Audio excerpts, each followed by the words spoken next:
la sempre chopido.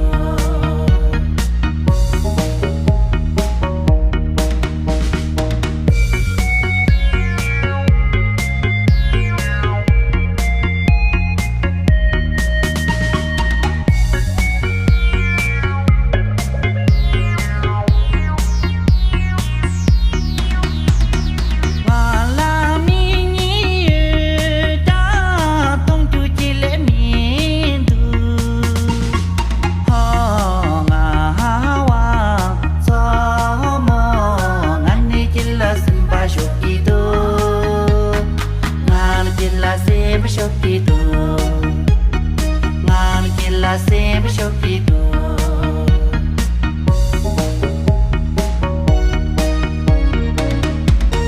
Ngala nawa yu ta tu tu chile mi pa. Ho nga hawa so mo ngani kila simba chopido.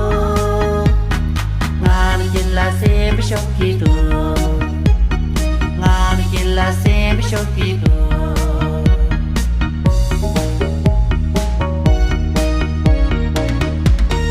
Sentam pungi chola ke choti ni ngonei.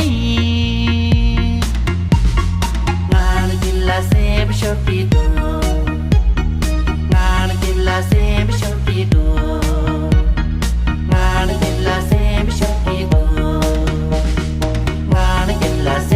Chopido.